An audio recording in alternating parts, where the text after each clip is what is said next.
Intensifying efforts for a truce in Lebanon have shone a spotlight on its army, which would be expected to keep the south, the borderlands with Israel, free of Hezbollah weapons.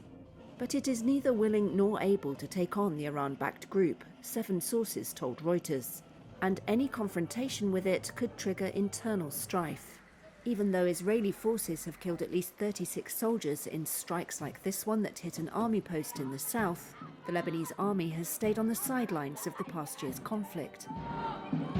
So what are the challenges any deployment would face? There's a much stronger force in Lebanon than its army, and that's Hezbollah. The armed Shiite group would have to give the nod to any deployment, given its huge arsenal and sway over the Lebanese state.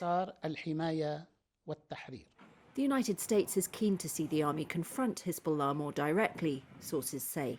But as well as the imbalance in strength, a large proportion of army soldiers are Shiite Muslim, like Hezbollah.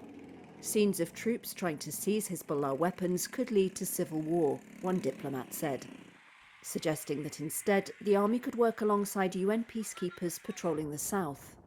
The Lebanese army has long avoided fighting either Hezbollah, standing aside when the group and its allies took over Beirut in 2008, or Israel, even when it has struck the army directly.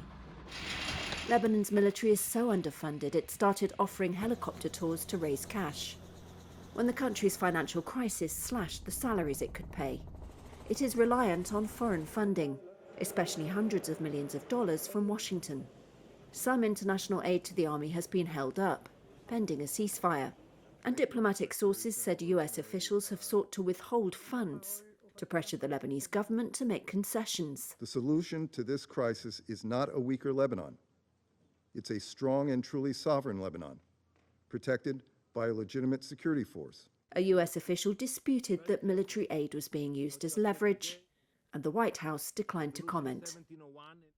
Founded in 1945, the Lebanese army is split between Sunni Muslims, Shiites, and Christians, and it's a long-standing symbol of national unity, though sectarian pressures split it during the civil war in the 1970s.